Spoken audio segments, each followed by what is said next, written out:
So బేసిక్‌గా ఏంటంటే, తెలంగాణలో వర్షాలు కురవకపోతే వానకొండయ్య అని, లేకపోతే లక్ష్మీ నరసింహస్వామిని గాని, లేకపోతే ఆ ఊర్లలో, ఆ ప్రాంతానికి సంబంధించిన లోకల్ దేవుళ్ళకి లోకల్ దేవుళ్ళు ఈజ్ నథింగ్ బట్ ఆ ప్రాంతానికి సంబంధించిన ఆచారాల ప్రకారం అక్కడుండే దేవుడికి వరద పాశం అనేది ఒకటి పోస్తారు.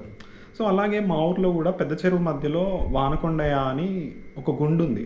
యాక్చువల్‌గా ఆ గుండు ఎప్పటినుంచో ఉంది వానగుండు. బట్ దానిపైన సుమారుగా ఒక చిన్నపాటి ఆలయం నిర్మించి దాంట్లో వానకొండయ్య విగ్రహాన్ని ప్రతిష్ఠించారు.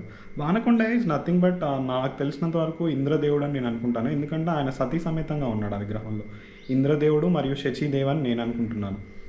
నా చిన్నప్పుడు లాస్ట్ టైం ఎప్పుడంటే 2009లోనో 10లోనో వర్షాలు కురవకపోతే మా ఊర్లో నాకు తెలిసి అదే నా జీవితంలో first time last time Vanakondayya పండుగను చూడడం.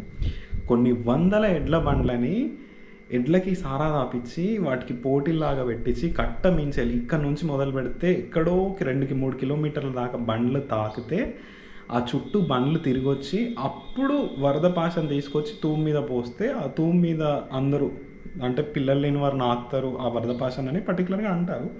బట్ అందరూ చిన్నపిల్లలు పెద్దవారు అందరూ నాకేది so that was the last time I witness that Vanakondayya పండగ.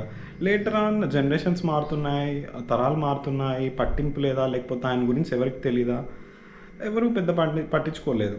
కొన్ని రోజుల క్రితం నాకు సడన్గా మనసులో ఆలోచన కదిలింది, మనం ఎందుకని వెళ్ళి ఒక పూజ చేసి రాకూడదు, ఆయనను ఎందుకు వదిలేస్తున్నాం మనం అన్నట్టు. ఆయన మనల్ని వదిలేయకుండా ఎన్ని సంవత్సరాలు కాపాడుతున్నాడు కదా, దానికి కృతజ్ఞతగా మనం చేసేదే ఉంది, ఆయనకి వెళ్ళి ప్రార్థించాలి. సో నేను ఊరికి రావడం జరిగింది.